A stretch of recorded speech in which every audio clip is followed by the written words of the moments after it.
नमस्कार, सत्यदर्शन न्यूज मध्ये आपले स्वागत आहे। मी पायल शहा। एक नजर टाकूया आजच्या ठळक घडामोडींवर। सुप्रीम कोर्टाचे ईडीवर ताशेरे। देशभरात ईडीच्या कारवायांचा आवाज ऐकू येत आहे। मागील 10 वर्षाच्या काळात ईडीचं नाव सातत्याने सर्वसामान्यांच्या कानी पडत आहे।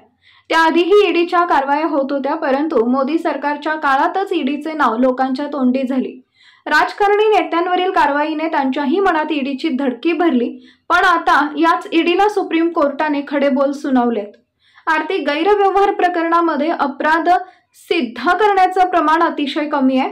2014 ते 2024 या 10 वर्षाच्या काळात आर्थिक गैरव्यवहार प्रतिबंधक कायद्याअंतर्गत PMLA 5297 प्रकरणांपैकी फक्त 40 गुन्हे सिद्ध झाल्याची माहिती केंद्रीय गृह मंत्रालयाने लोकसभेत दिली होती।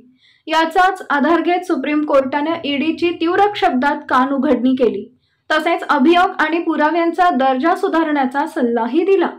छत्तीसगड मधील एका उद्योजकाच्या जामीन अर्जावर काल न्यायमूर्ती सूर्यकांत, न्यायमूर्ती दीपांकर दत्ता, न्यायमूर्ती उज्ज्वल भुयान यांच्या खंडपीठासमोर सुनावणी झाली। या दरम्यान कोर्टाने ईडीच्या कारभारावर कठोर शब्दात फटकारे लगावले।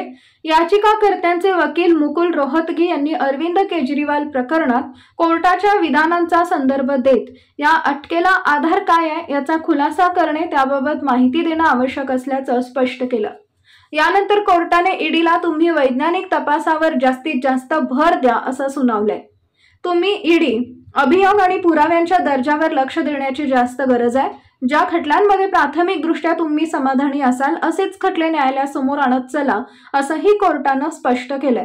एकूणच ईडीने केलेल्या कारवाया, न्यायालयात दाखल झालेले खटले आणि यानंतर अपराध सिद्धीचं अत्यंत कमी असलेलं प्रमाण यावर सुप्रीम कोर्टाने फटकारलंय।